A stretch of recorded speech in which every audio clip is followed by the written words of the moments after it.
Hello, how are you? We've got new stuff to show you.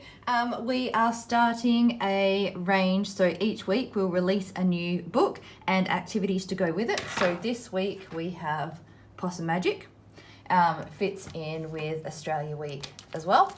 So we've got cover page this time, I have remembered to include in. We also have the educational benefits at the back here. This is the first time, so I bang on about these. You probably don't listen to me with sound anyway, but I go on about these in pretty well every video we do. This is the first time that I've collected them all, put them all on one page, and the highlighted ones are what is covered in this pack to some extent.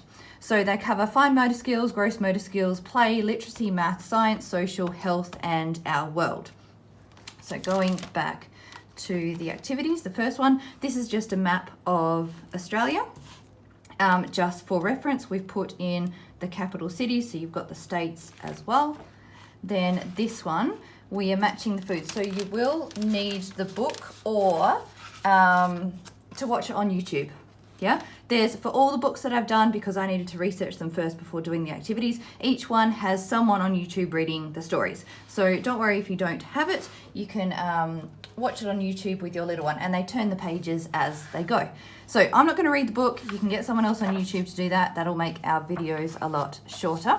But the first activity here is matching up the food. So long story short, Grandma Poss here and Little Hush. So Grandma Poss does a magic spell and makes Hush invisible. Yes? So Little Hush is invisible, then gets upset, so we do cover emotions as well in this one. But as the story progresses, they try a different food in every state. So where do we start? Okay, this is where Poss is upset. And then here, we're going to start with Anzac biscuits in Adelaide. Look at the artwork. The artwork's pretty. I went to some effort there, so I hope you like it. So we've got Anzac cookies. So we need to look for Adelaide, which is in South Australia. We've then got Mornay and Minties. So this one, whoops, in Melbourne. So we've gone from Adelaide to Melbourne down here in Victoria. It's going to get a bit squishy, but that's right. Talk as you go. You could choose to Velcro these. Just because it is getting squishy here, I'm not going to, because the card's going to sit next to them. I'll do that with a different activity. Use the Velcro, I mean. So in Sydney, we have got salad and steak. There we go. So we're traveling around. We've been to Melbourne here, traveling around to Sydney in New South Wales. And then we have pumpkin scones. It's my favorite in Brisbane, so in Queensland.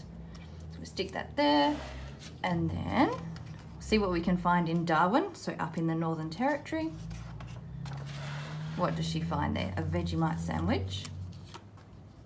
There you go. And then, here, Hush's tail starts to become visible. And then head to Tasmania. They didn't really go the short way there, did they? So that is down the bottom here. We've got Hobart. So they ate Lamingtons. There you go. Down in Tasmania here, and which leaves Perth with Pavlova.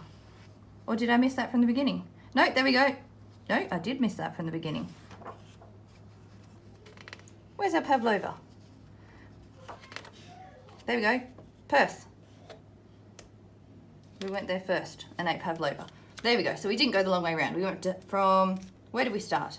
Adelaide to Melbourne to Sydney to Brisbane to Darwin to Perth, then down to Hobart in Tasmania, which that'll come in useful. Actually, I'll do that activity now. These ones, I've put it in a display folder this time, so similar to our lookbooks, just so you can store it in there. If you think you're going to fling the folder around, these will come flying out, so just put them in a glad bag first. So this one is where we're drawing the map, so the journey, sorry, on the map of where they started. So I've got it fresh in my memory. They went from Adelaide to Melbourne, yes, or did I balls that up already? I think they went that way around. To Sydney, to Brisbane, to Darwin, whoops, I missed that, to Perth, and then down to Hobart. Correct me if I'm wrong there, or do it right on your one. Hang on, I'm just going to grab a paper towel. Again, by putting it in the plastic display folders, I just get mine from Officeworks. J Burrows is the best brand. I take the labels out because they annoy me. But yeah, J Burrows from Officeworks. Just send me a PM, or the business a PM rather, and I can give you the link if that helps. But by putting it in a display folder, it makes it wipe clean. Then we'll go back to this one. So the emotions, so I included this one because Hush gets quite upset, like really enjoys and is excited about being invisible, but then starts to get upset because people can't see her. And she ends up getting squashed by a koala and different animals sit and tread on her because she's in the way all the time and they can't see. Now, I would use Play-Doh for this. I haven't made a new batch of Play-Doh. The last time I looked, it was getting pretty festy because it was about 2 years. I will do that, but that'll be included in one of the other weekly activities. So for right now, I'm going to use markers, I think. On the bottom of the activities as well, there will be different play ideas. So this one suggests maybe sitting in front of a mirror and pulling faces. So, you know, a grumpy face. Hang on, let's do it on here. So we'll have our eyes and then a grumpy mouth and angry eyebrows. So we can practice this in the mirror and then pull different faces and talk about the emotions that we might feel when we're pulling those faces. You can also then take this, so practice on here or from the mirror as well, get your favorite book, or go through this book again and look at the different faces on the characters and guess how they might be feeling. So you've got Grandma Poss here. She looks pretty excited. Why might she be excited? Oh, look, Hush is becoming invisible and her theory of eating different, not vegetables, different foods from different states might be actually working. Yes? That's probably, you know, these conversations as well as all the educational benefits back here, they will vary in levels, I suppose. So you're not going to talk to a 2-year-old the same way that I would talk to my 11 and 13-year-old. Yes? So take that into account when you're discussing them. You may just say for a younger child, Grandma Poss is so excited. Look at her bright eyes and happy face and her excited hands, the expression of her body. And she's excited because Hush is now becoming visible. Yeah? Okay.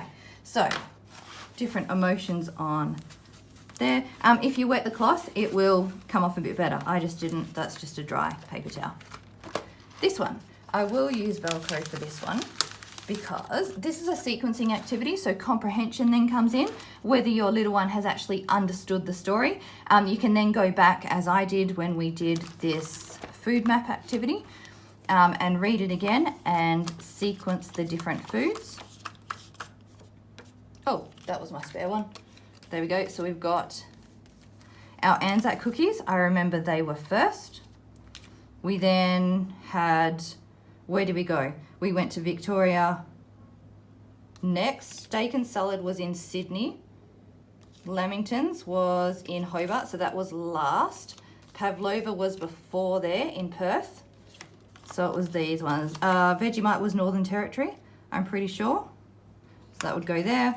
Pumpkin scones was Brisbane, so that must leave Mornay and Minty's in Sydney. Is that correct? I'm not going to go check because it will take forever, but this is just showing you how to use the activities and the discussions and the vocab that you're doing while using these activities, yeah? So I've got my hook and loop together here. So I always put my hooks on the back of, I did the wrong way around, the cutout. So the hook's that side, going to stick it there. Now that I know how, or that they're evenly spaced, we'll put it there. I won't do all of them, we'll just get 2 on. Okay, hook is that side.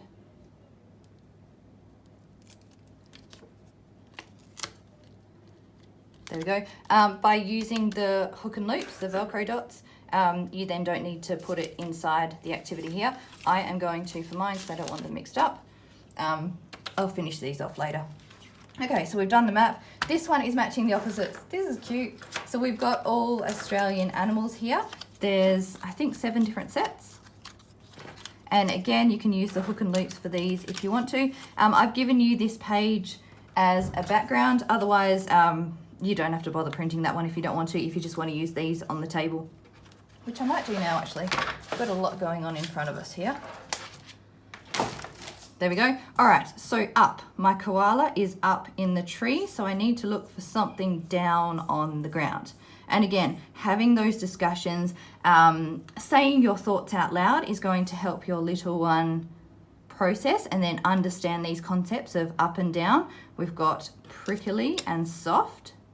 You can then, as an extension, maybe go around the house and touch different surfaces and teddies. Which ones are soft, which ones are prickly, hard, smooth, cold, hot. Be careful on the hot, obviously. We've got fat and thin. Now I included this one because at the very beginning, Grandma Poss, I think.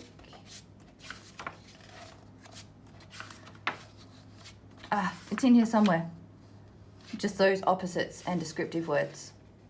So there's a reason why the activities that we've chosen have come from the book. I won't worry about trying to find that now. All right, we've got tall. So we've got a tall emu and a short numbat. So koala's up in the tree, platypus is on the ground. Our cassowary is very fast and deadly. Our turtle's a bit special, but yeah. Echidna and kangaroo. We've got a thin snake and a fat little wombat. We've got a long crocodile and a short budgie, and a big eagle and a small galah. All right, they are, oh, hang on, no, I've got one more left. We've got Lamingtons recipe. There's a lot involved in cooking as far as, let's go back here to, oh, you're not going to see them from here, but at least it will remind me. So under science, we've got cooking, so it includes literacy, so following instructions, science, mixing substances, so mixing different ingredients together to get a new end result. Also cause and effect, so you know, you put your flour and your milk and your whatever together, and then it cooks and reacts and turns into something new. Yes, so cooking's a really good one to do with your little ones. We've included a Lamington recipe for you there. This came from taste.com, so I'm not taking ownership of any cooking. Okay, I hope you enjoyed this. This is a really good one. Yeah, and I will, oh, hang on.